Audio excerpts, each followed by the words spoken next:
Welcome to Cross Platform, the podcast, where we discuss how to solve productivity problems across platforms. I am Augusto Pinaud. And I'm Art Gelwicks. So, welcome today to a password discussion, password management, and what they are, how to use them, and what have we used. So, welcome, Art. Hey, Gusto. This is one of those things that if there was ever a compelling use case for applications being multi platform available, password management is it. Because you think so often that you'll work with an application that'll have a web interface and an application interface, and it uses the same logon credentials for both. Well, now you have to track that. I'll be upfront. Everybody should be using some sort of a password manager. Passwords are too important to trust them to your brain, to trust them to anything else. You need to capture and manage it. If you want to go all the way down to the level of keeping it in a paper notebook, okay, that's better than nothing. But when we're looking at technology-based solutions, the fact of it being available, those passwords being available across the multiple platforms, are what make or break really the usage of the tool that you choose. Mhm. There's a lot of really popular ones. There's a lot of common ones that people will call out. I just made a quick list of ones for Android and for Windows that just stood out to me.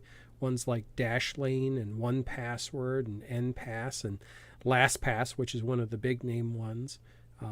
Applications like Bitwarden and eWallet. There's a lot of them out there on the Windows and Android side.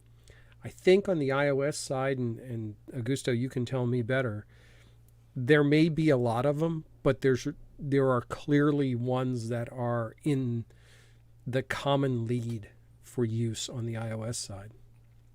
Yeah, and on this game, yeah, there are many contenders, but I think at the end of the race, there are not that many, Mm-hmm. final competitors. And there is important. Somebody who is on security shared something with me quite interesting.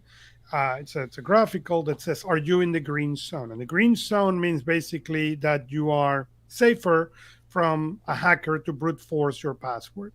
And it is really interesting that if you use numbers only, okay, even if you use 18 characters, it's just going to take 9 months. I understand that sounds a lot, but it's not. If you go now with lowercase letters, they will Mm-hmm. take to be in the green 18 characters. If you go use upper and lower cases, now it's going to take 15 characters to get in the green zone. Numbers, uppers, and lowercase letters, 9 months, and then numbers, letters, lowercase letter, and a symbol, it will take on 13 characters 2 million years. So this is important. The Right. problem is remembering this. Okay, when you have now a 13 character password, I get it. It's hard. Mm-hmm. That's the reason where these games are important. You cannot continue having password 123, and password 123, believe it or not, is one of the most common passwords that you find. That is scary when you think about that. It's crazy, and even when you get to the point of trying to adhere to the rules, and you say, okay, I'm going to come up with something that has a capital letter, lowercase letters, numbers, a symbol. It's going to be more than 8 characters. There's a point where you start reusing structure and almost method in creating these passwords, which reduces their security. So, a good password management application includes the ability to generate passwords for you based on this parameter set. Well, when you look at one of those passwords, it looks like a cat walked across your keyboard. I mean, it's just completely scrambled letters, which is exactly what you want. Problem is there is no possible way to recall those, especially a large number of those. So you wind up having to use the tool to also track those. So usage of the tool, whatever tool you choose, its effectiveness is going to be dependent on you using it and how you put it into play. So to follow up on what we talked about last week, thinking about the platform and the ecosystem that you live within, If I have a PC, a Chromebook, and an iPad and an Android phone, I'm going to want a password manager that works across all four. That eliminates a lot of options. There's a bunch of systems that just don't come into play. And I have to then decide, okay, based on the players left on the field, one, which ones are the most secure, because the last thing you want is an insecure password manager. That's just asking for trouble. But second, and probably even more important, which are the ones that what one is going to be the most comfortable to use across all your platforms? And that's one of the struggles that I've had for the longest time with the one that I use, which is LastPass. LastPass is a known commodity. It's a solid product. It is very well designed. It's very robust with back-end processes. The only problem I've always had is I've always struggled with the user interface and their autofill capability, and it's never felt seamless. It's never felt convenient. It works, but it's always been a bit of a struggle. So when anyone evaluates or chooses a password manager, I always recommend first find the place you're going to use it most frequently. If you're going to use your password, if you most frequently use a web browser, look at your password manager from the web browser perspective. Excuse me. If you use it primarily from your phone, look at the app, dig into the app, get comfortable with it. Also keep in mind that most of these have a cost attached to them. If you want the full feature set, you are going to pay. I encourage people to pay for the applications that they find beneficial to them, because that increases the odds of these applications being around for you to be able to use them. But we really have to decide what's going to work well for us. And I go back to the LastPass issues that I ran into. Some of the markers that I use are, one, how easy is it to get a password into the system? I mean, I'm not sure on the iOS side you can tell me, but most of the apps on the Android and on the Windows side and on the Chromebook side, when you complete, if you have a browser extension, and if the application or if the service provides a browser extension, it will actually monitor your web page and say, oh, you put in a username and password. Do you want me to store that? That's highly convenient if it gets it right. If it catches the right thing, if it catches the right pieces, and it stores it properly. Yeah, on the iOS app you can have that, and it will come in the bottom. So I particularly live today on 1Password by Art Gelwicks, and you can open that thing on, I think, everywhere. Before that, the only one I have used was one called Splash ID. And that's the only transition I have done from Splash ID to 1Password. Why I did the transition, I've been thinking the whole week, why did I move from Splash ID? I'm going to guess it's because at some point it was only available for iOS or not available on iOS, one of those two. That was the one that I use on my Palm. Right. I remember Splash ID. I used to use it as well. Yeah. So I don't know if that was the reason it was not available as an app on the phone. I don't remember the reason, but that was the only move I made from Splash ID to 1Password. So I have God knows how many years of passwords in there. But I agree with you. There are certain things in which you need to pay. Password protection is one of those. Having all that information there, it's worth it to pay. And they're not expensive. I will research how much is 1Password, because it's not on the top of my mind. But it is not really something expensive, especially when you think what is the risk that you are taking by not having one of those. So. And that's a great point to bring up, is which is more important to you, protecting your passwords or paying for another streaming video service? Because on the high end, that's pretty much what you're looking at, is the equivalent monthly cost. So maybe $6, maybe $8 on the outside if you're paying for something high end like LastPass. But which is more important? Which is more critical to have that level of protection? And when we think about most of the good password management applications or services that are out there, they do more than just hold your username and your password. They give you the option with a very robust set of encryption to be able to store small attachments, such as snapshots of images, being able to store secure notes.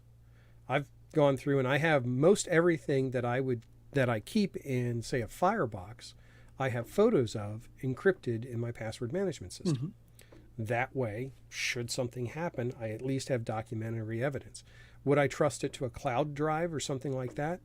You could store it there, but there's no way it's protected. But there is no way it's protected, and that is a big deal. And that's the biggest benefit. And that's, I keep going back to the LastPass Bitwarden thing. LastPass had a problem with changing their pricing. They've also had a couple of breaches over the years that has raised a lot of questions about the back end. Now, that said, based on conversations that I've had with people and what I've been reading about the back end architecture of something like a LastPass, it's not something to be particularly concerned about for the everyday user. But that said, counter to it, the applications like Bitwarden that are built on an open architecture so that the internals can be reviewed by the community. If the application should ever go away or not be supported, somebody can pick up the architecture and just build a new application tied to it. All that the hashing and the encryption necessary is visible, but still protected, so people know that it's not something squirrely going on in there. That's a big deciding factor, but that's also pretty inside baseball for a lot of people. I mean, they're not going to say, okay, does this have 28 or 256-bit multi-factor authentication for me? No. They should be, but they don't even know to ask that question in most cases. Right.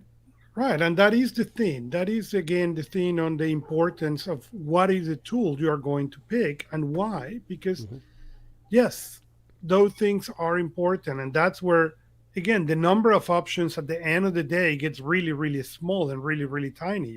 When I recommend to clients, I tend to recommend one password or LastPass. That's it. I don't even yet has Bitwarden on my list. And it's not because Bitwarden is not good, it's because I haven't proven enough to add it to my list of recommendations. Based on what I've seen so far, and this has only been over the past week or so, I actually did the exercise of exporting all of my content out of LastPass and loading it into Bitwarden. It's a series of steps you can go through. The process was okay. It wasn't totally seamless, but it worked. There was some issues. There's an issue I just discovered a little bit ago, and that's that those images that I was just talking about in LastPass did not come over. They don't come over. The attachments don't come over. So I'm literally going to have to pull those attachments down and then repost them into the application. So that's something you have to take into consideration. Would I recommend something like a Bitwarden for a business? I agree. I don't know that I'm at that point yet. Something like a LastPass, they have deployed that in a way that a business and especially a family can utilize something like LastPass. One of the strengths of LastPass and what may ultimately keep me using it, because I'm kind of on the fence right now, they have this option where you can tie an emergency account to your LastPass, so that, let's say I get run over by a bus and my wife needs access to the account information and the passwords that are in my LastPass. She can send an email to this account notification, and I would then theoretically get an email to confirm that. Well, if I don't get that, if I don't sign off on that confirmation, she would then be able to get access to those. And I'm kind of I'm making a mess out of the process steps because it's much more secure than that. But it's a way to make that stuff available if it needs to be available, to create shared passwords and things like that. And we have to take that into consideration. When we're thinking about these environments that we're creating, it's really going to be tough to be able to go through and say, okay, how do I protect these various things and how do I make them accessible? And what will happen if something happened to me unexpectedly? Who has that password? Because again, whoever has that key has key to everything. So it is important where it is and how can that happen. So in my case, that key has two hands. One is my wife, and the other one is somebody who I trust who has an envelope. If something happened to me, he has every instruction in case something happened to the both of us, what to do. So it is important. And one other thing that I really like about one password is they monitor the password. So if you have passwords that are not secure or that you're duplicating, uh, they let you know. They also have a list of compromised websites that they are constantly looking at it. And if you have any password on any of them, it will notify you, hey, this website was compromised, go and check. So you can go and check, okay, let me see out of the passwords I have in there, which ones do I need to change, which ones do I need to update, and so far, so on. Yeah, it's one of those things that I keep struggling with this particular type of application across multiple devices because by its very nature, it is more secure the less people who have access to it. Mm-hmm. The problem is we need access to it in more places for it to be more useful. So we have this catch 22. Here's a perfect example. Most of the good applications now will check and see if the password you have used on a given service has been owned or pwned, as per se, in a security breach.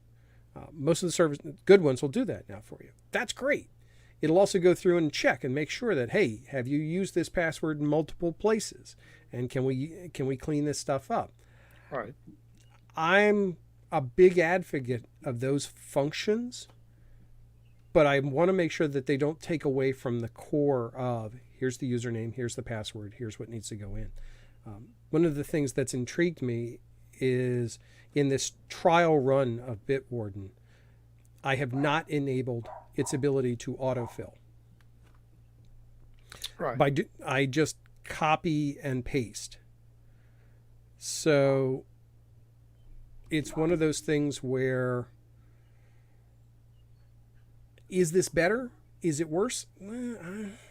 It's easier. It's easy. Easy it is. That one in that one I agree. Better or worse? I don't know. I think. Motion detected at the driveway. Thank you. It's one of those things where I think if we're able to work this through as individuals and we think about our platforms, we're able to go through and say, okay, what is the biggest impact this will have for us? Well, aside from protection, it's remembering, which to me is a big thing. It's generation of secured passwords and information. But it's one of those pieces where, and I'm going to struggle with this a little bit more from an implementation standpoint. Who do you trust? Yeah. To paraphrase the Joker in the original Batman, who do you trust? That's true, but also the trust part is important. But I think that is one side of the element that, in my opinion, is less scary of what happened if this password disappeared. You know, um, that is what happened now. Can you go into the process of yes, but more and more we are seeing in everyday two-factor authentication. Okay, that is going to make the process of recovering your password harder. That is great. Okay, but that also means if you lose all those passwords, or even worse, let's think it's not you who can get the email. Let's think it's something again happened to you or someone you you care for need you to access that password. What is the protocol? How they will be able to log in into the bank? How they will be able to log in into certain things? And you know, this is when beginning of this year, my dad got sick, and nobody could find the passwords because he used this great code. Okay, he used a phone book and then he put pieces of the password in different names. So in order to know what it is, you need to know what are the names. So he will put one piece of the password as Art Gelwicks and put it as a phone number, or as an address, a piece of an address, but there is no way to know what you need to match Art with the other name. So you get the password. That is a problem. So as he was getting better, I've been arguing with him. We need to get you into a place where we can access this. Oh, he's arguing with me that it's a piece of cake, but it's above my pay grade to recover those passwords based on his criteria. But that is important because if we cannot access them, now what happened? Mm-hmm. So yes, I have It's access to critical. his email. Yes, I have access to certain things, but what are the others that I don't have access? Yeah, it's absolutely critical because not only does it become a collection of passwords, it becomes an inventory of services. And I look at the listing of different services that I have and subscriptions and accounts and things like that. And a lot of them nobody's ever going to care about. But there are some that somebody may need access if I'm not available. And we talk about the worst case scenario, but maybe it's not a worst case scenario. Maybe it's an almost worst case scenario.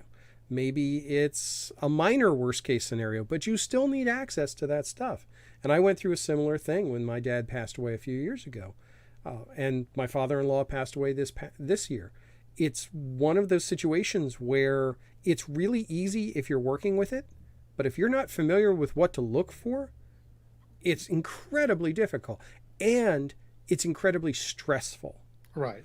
So being able to say, this is the password management system, this is all my stuff, we have to recognize that we are protecting this from the people we don't want to have access to it, but there should still be people who need access to it at some point, and we should be able to provide them a way to get into that. And I say that has to be part of your multi-platform thought. Right. Because honestly, in my house, we've got a PC and iOS person, and we have me who's using everything else. So if I say, hey, it's on my PC, on my desktop, in this, odds are pretty good nobody's going to find it. So I need to be able to make sure that this stuff's available in places where people can get to it. And right. This is what cross-platform is all about. It's functionality that is agnostic of the physical systems. And this is where, when you look at these tools, just out of curiosity, I went into the Play Store and I did a search on password manager, just that phrase. And I believe there was close to 90 different password manager applications in there. That's nuts. Now, granted, everybody thinks they have the best way to do it. And I'm not going to fault any developer for giving it a shot. Right. But if I say I'm using OnePass or OnePassword or Password One, does anybody have any idea which one I'm talking about? I probably don't even know at that point. Mm-hmm. So this has to be one of those things. It's like house keys. If you want to give you a bad example, who do you give copies of your house keys to? Well, you give them to family, and hopefully you do not hide one under your front doormat anymore. But there's usually fake one rock? that's exactly. Hey, there's a you lot call of in the fake next rocks. 20 minutes, you will get 2 fake rocks for the price of 1. There you go. There's a fake rock out there with a key that somebody's going, I have no idea where this key goes to. But that's the type of thing is when we think about these types of applications, specifically this, we are dealing with our most sensitive information. Sometimes we'll slip and we'll say, oh, okay, I'll put this in my other tools.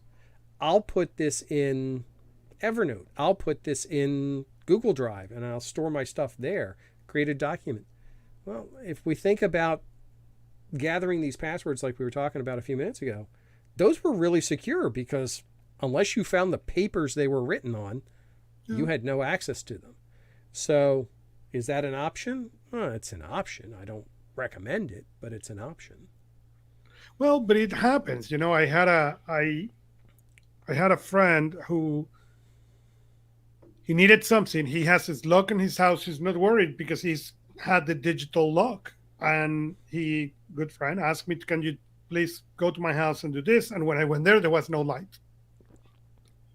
So I couldn't check. And that was the reason of checking was the light, the water, okay, the pump. I was going to there to check the basement pump. So, yeah, kind of critical, okay, especially if you lost water, if you lose power, and it's And the problem is he has never considered. So I call him back and say, there is no power in your house. Okay. And now he is God knows how many miles away. Mm-hmm. Okay. Worried. There is no power. It's raining. There is nothing I can do to help because there is no Right. other way for me to get in. Okay. We know as a fact that the sump pump is not working because there is no power in the house. So he got all that stress that, as you said, a key will have Mm-hmm. solve or will have help that. So even when we go into those modern solutions, we need to think what is the backup plan for some of these things? Yeah. What happened if power dead, no power, what we are going to do? Yeah. And it, what bothers me is that people will start to count on inferior solutions because this all becomes too difficult. Correct. So we, thinking about the fake rock on the front lawn, the equivalent of that is putting something under the doormat, or in tech terms, it's using your browser's password save function. Yeah, you can do that. And it takes about 10 minutes to get access to all those passwords. So if you're thinking security, that's not a good option. If you're Right. thinking convenience, It it's is. okay. So you have to have that balance point. The problem with so much of this anymore is that we have such sensitive information to be accessed. You know, bank access, tax information, insurance information, all of that stuff Everything. has an account, and that account becomes difficult. It's an interesting challenge when you think about security, and this is kind of a tangent, but it's an experience I had recently. I was working with my mother to help her resolve a financial problem she had with one of my father's previous employers, having retired, and when he passed away, things had to transfer over. And going through the security process that they have to have enforced Mm-hmm. for me to be able to help her was extremely complicated because they risk nothing. Now, a lot of my clients are financial services companies, and they have that drilled into you. If you hear a second voice on the line or anything like that, you stop. You're done. You don't, because they're being coached. You don't know what's going on.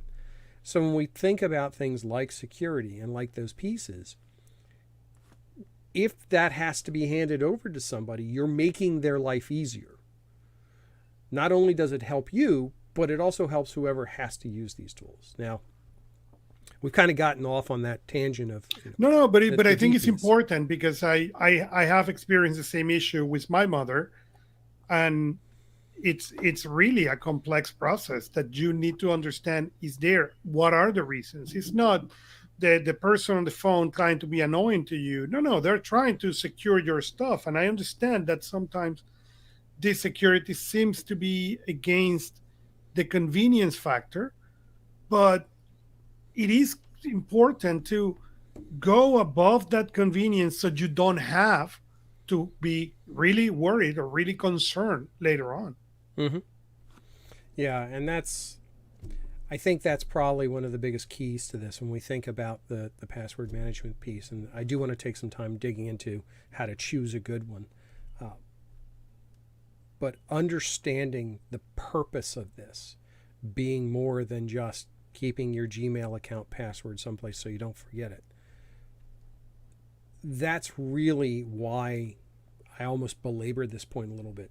Find something, find a good tool, get comfortable with it, because this will be, if I had to map it out, this will probably be the application you use second most of all applications. Your email will probably be the most common for most people, but this is like 1A, 1 and 1A, because Mm-hmm. this is your gateway to all these other things. And Right. it can actually be a very convenient thing. I don't, for anything that has an account, I don't bother bookmarking it in my browser. I don't put a bookmark someplace else. It goes into my manager tool, and then I can just launch it from there. And I know where that stuff is. There's folders within it that I can organize stuff. So I have all those pieces to make my life easy. And I know that transports from platform to platform. But it's still a really important part of this equation. So let's talk a little bit about choosing a good one. Um, Specifically, let's talk about on the browser, let's talk about on the computer, and let's talk about on the mobile device. Right. On the browser, Augusto, what's most important for you for a password manager? So for me, the most important is they are available as an extension and they are available in all the browsers. So at least Safari, Chrome, and the Chrome sisters, so Microsoft Edge and those. That is what is key for me on a browser. And again, I don't tend to recommend a lot of solutions in this case because even before we get there, the reputation is more important for me. So when I do recommendations, they are normally one password or LastPass. I Mm-hmm. I haven't break yet from that dual dual thing. And the difference really is if you use an Android device or not. If you have an Android device, it's LastPass because there is no Android application or there was no Android application last time I checked. So other than that, it's always one password. For the browser itself, and I don't want to call out a specific one, the things that for me are important on the browser side, or at least were, I think this is changing, but for the longest time for me, one was the ability to capture a new user account and password, and kind of a 1A to that, a change in that. So often you'll go in and you'll reset a password or change a password to automatically, through the extension, catch the fact that, oh, you changed it for this site. Yeah. Now, that was always one of my struggle points with LastPass, is that it didn't always catch it. I have a couple of accounts in my system that I'll have like 6 entries because it just reads the URL differently. It's not Right. perfect by any stretch. The second part And was that is, sorry, before you go to your yeah, second point, that is one thing that one password do incredibly well. On really. those accounts, I can create multiple URLs for that same account, and that Oh, make it fantastic. So, for example, insurance for us is one of those things mm-hmm. that you can access to the different things with the same login because it's the insurance login and password what you're going to use, but it's the doctor, it's the cardiologist, it's the pediatric. So Mm-hmm. they each one of them has their own domain, but they use the insurance login. They don't let you create your own. So I Right. can go into one password and say, hey, here it is, you know, all the domains that will apply to this set of passwords. And yes, there is, by the way, an Android application that probably will means that I will stop recommending LastPass. Yeah. For the other piece for me is, and was for the longest time, the ability for it to autofill, so that I could go through, have the username and password prompted on the web page, and there's usually an icon over on the right hand side where I would select it and then choose the correct username and password. That was always a convenience. Um, those sites where I wound up with multiple entries often became a problem, because then I would wind up saying, okay, which one is the right one, and mess it up. And so it wasn't always perfect. It tried really hard, but I'd give it like, a B minus at times on the grading scale. But from a browser standpoint, those were two of my big things. Uh, Having a browser extension is always a big thing because it made it easy to get into it. I could go in and say, okay, look up, U.S. Postal Service and log into my account there. Fine, easy enough. Select it from the browser. Didn't have to do anything else. So those were all about convenience more than anything else off of the browser. The fact that those are extensions, especially in Chrome and in Edge, and that they carried over to the other tool, my Chromebook, for example, just extended that convenience a little bit further. It's interesting. I have not considered the autofill, maybe because it's been since Mm-hmm. I cannot remember not having autofill. Mm-hmm. Probably, and probably I don't. Now that I'm thinking, I don't remember if Splash ID has autofill, but it's been so long I don't that think I it did. leave Splash ID to one password that Yeah, maybe I've been, like I said, so far this week I've been using this as an experiment. I have not turned LastPass back on. I've got Bitwarden on both sides. I have autofill turned off. So I find that, for example, when I'm going to log into an account, it's actually kind of 2 steps. I go into the application, find the account entry that I want. I look at the username, so I know what my username is going to be, and I say copy password, which puts it on the clipboard. and then say open, and it launches the site. And then I Right. can just type in my username and paste in my password, and I'm off and running. Um, from a security standpoint, yeah, I'm copying my password to my clipboard, so that might be an issue. I have to think about that a little bit more to determine, is that a problem. But from a execution standpoint, it's honestly not been any more complicated than selecting the little icon on the screen. Right. So seems to work fine. From the desktop, the LastPass doesn't really have a desktop application as per se that I've ever worked with. They may have one, I've just never installed it. I've always worked directly through the browser. Right. Bitwarden does have a desktop application. It's fairly simple in design. I mean, it's not going to win any UI awards in my book, but it's also not over-engineered by any stretch of the imagination. I mean, it's got one job, and that's what it does. Seems to do it well. So the on the Mac side, how does it work for you? So you make me curious about the LastPass. It doesn't seem, it seems to have the browser, but not necessarily an app per se, at least not on the computer. One Password has the apps uh, for Windows, for Android, for iOS, for the Mac. So that works really, really well. It's easy. It's easy to create. It's easy to define what you want on those passwords. Hey, I want 20 characters, and these are the kind of combination I want. I want to have at least one symbol or three symbols or whatever. So it is really, really powerful. And uh, again, I I obviously have not thought enough about this topic, on the sense that that the more we discuss and the more I research before today, the more convinced I am that I'm in a good in a good tool, that this tool will be powerful enough for me to stay at least in the time being. Mm-hmm. And that's a big piece. I mean, this kind of goes back to our earlier conversation. But you shouldn't be in this constant terror state of, oh, my password manager is going to get hacked tomorrow. It's possible. It really is. There's only so much you can do about it.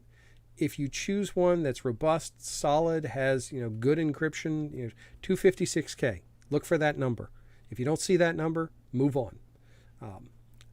Look for two-factor authentication, multi-factor authentication, MFA, or two-factor TFA. Absolutely resilient. Critical. The only thing I will tell you is, if the application or the service you were looking at uses SMS as your two-factor authentication, move on. SMS is not a secure method Right. of using two-factor authentication. Don't waste your time with it. Just continue on to something else. But once you've picked one and you're comfortable with how it works, and it's not getting in the way, stick with it. Use it. Keep using it. Make it part of your daily routine. So a couple of the things on the desktop that I like is, and this isn't just limited to the desktop, but the ability to have a password generator as part of the functionality. So at any time you can just through a hotkey, at least in Bitwarden, for example, you can use a hotkey and generate a new password based on whatever criteria the site is going to require. The ability to search your listings and find particular passwords and things. That's really more important for things that aren't passwords. LastPass takes a whole stack of different categories. They have and they're basically form types. Things like social security numbers and identity cards and all of this stuff. Bitwarden really only has 4 structures: logins, cards, identities, and secure notes. But still, you can put that content in there, store it, and be able to get it back in that encrypted format. Right. That's really where being able to search comes in handy. Being able to look up that information and be able to pull it back. Yeah, So one password like what you're describing has tons. Driver license, emails, memberships, passports, reward programs, software yeah, licenses. Software licenses, for example, is one thing that they are all in one password. I don't need to struggle. I get a new software license, dump it in there. Okay, if I need it, is there easy. I don't need to start. I use this email or that email or which Right. email. That is works incredibly well. Interesting thing about LastPass recently, they added a type for your COVID vaccination card, Hmm. where you take a photograph of your vaccination card and it stores encrypted in the LastPass environment. I like that. I did that. I have mine stored with me so that if I need it, I have access to it. That's the type of thing. It's like, well, why would I bother with that? Well, so you don't have to bother with it later on. If at some point you should ever need it, it's there and it's not tying up space and you're not worried about it stored in your insecure systems. So let's talk about mobile, because mobile is a big one for where I find strength and also weakness in these applications. Right. So, what's on the mobile side on iOS with yours? What are the features you like most about it? In my case, I like the Touch ID or Face ID, depending on the device. Okay, so that means I don't need to type the password that many times, especially on my long passwords. That's great. I want the integration with the browser. I want the ability on the mobile to use it on the applications. Even if it doesn't have the URL, fine, let me search so I can Mm-hmm. find that thing instead of needed to copy somewhere or put it in somewhere that it doesn't make sense. Mm-hmm. So the search and the ability to create passwords with sense right there on the mobile device. I don't want to think, oh, I need to get back to the office or come back to work and to create this password. No, no. What I have in my hand is the tablet, or what I have in my hand is the phone, and you need to be able 100% to give me access to that. Yeah. No, I agree with you completely. That accessibility is key. The fact that you've got it with you. I don't know how many different times I've been in various places and said, "Oh, I need to log in here and check something." I have access to that. One of the things that I find is an interesting difference, and again, I don't know that this is necessarily a good thing, but it's a convenience thing. LastPass requires, at least on Android, requires you to supply your master password to sign in. It will log you out after a predetermined period of time. Bitwarden allows you to tie that to your biometrics. Mm-hmm. So I can use my thumbprint to unlock my password manager. Is that a good thing? I don't know. Depends. A lot of people will make the argument that you don't want to have that ability because somebody could force you to unlock it. I'm thinking that's a really big edge case, and that's a whole different Well, series of we are going to situations. be buried in the future like this. Well, yeah, I mean, it's one of those things. I have think in that thought process, and this is again, this might be a whole different show. I have the lockdown mode enabled on my phone, Mm-hmm. so press and hold a certain key combination, and it disables all the biometrics. Right. Well, that solves that problem right away. So it's one of those things where I have to decide, is there a convenience aspect to it? I have found it to be very convenient. Why? Because my master password is a monstrosity by Right. design. But it also takes forever to type in all the time. And I'm always keying it in, and I get frustrated with that. From an application standpoint, the other piece that we haven't talked about that isn't really part of the password manager piece, but some of these services, specifically Microsoft has this, Google has this, LastPass, there's some others, have authenticators. And the authenticators are part of the two-factor authentication piece. So it's a separate application that runs. Let's say, for example, you have LastPass, you sign in, and they want you to authenticate against your device. Well, remember I said earlier, SMS is not a secure method. What this does is this application and LastPass, through some sort of witchcraft and wizardry in the background, have a synchronized number. And you can Google how this works. I forget. But they have a synchronized number between the two, and you have to provide that. Or on the device, you have to at least take the pop-up that's provided and say, yes, I approve this access. Right. And then all of a sudden your browser or wherever else wakes up and says, hey, you got approval. Go ahead and go in and do what you need to do. That's a separate application. You don't actually have to use that to use the password managers, but I really recommend you use those whenever multi-factor is available. Not everything offers that. I don't believe Bitwarden offers an authenticator. And authenticators are one of those weird things because they all do basically the exact same thing. So which one do you want to use? I have three on my phone because of Right. just how things are Yeah, set me up. too. I'm like, okay, which one was it in? And could I clean up that mess? Yeah, I really should. But that's a kind of a different piece. But that shows you, when we think about those platforms, what's the primary device in our platform that we use most frequently? Well, for me, it's actually my phone. And that's where I need things to work most smoothly, is in my pocket or wherever I am. So I'm not going to, I've talked a lot about Bitwarden and LastPass. I'm not recommending one over the other right now. What I'm recommending is get a good one, find a good one, try a bunch, try one or two, three, four, whatever. Make up a password, make up a dummy account, see how easy it is to get in and out and things like that. And then pick Yeah. one and start using it. And one password, before we close, there is one more feature that we haven't mentioned on one password that I really like. One password had a browser integrated with the app. Mm-hmm. And the reason I like it is sometimes I need to log in and do quick things. Hey, let me check how much was the water bill.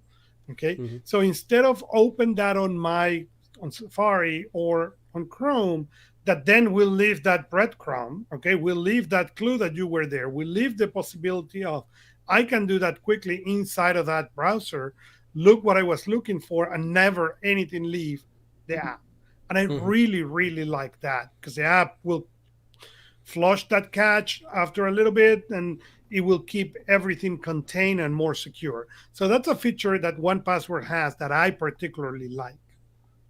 Yeah, I agree completely. I mean, those types of features, and that's really the where this gets nitpicky.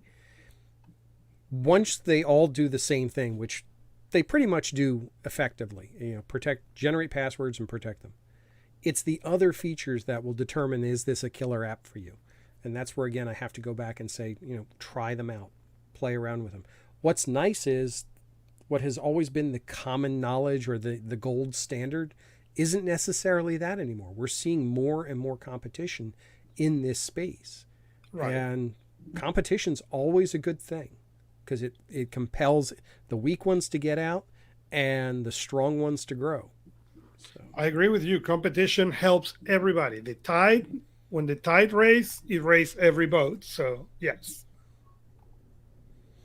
well, if nothing else, I hope everybody who listens to this knows to go get a password manager, look at your platforms, decide where it's going to work, and Yeah, just stop using bad passwords, people, stop please. using bad passwords. And if you want us to, I'm going to post in Personal Productivity Club, the chart of the green passwords. I'm going to post it today. So if you want to find out more about that, hey, are my passwords secure? Yes, no.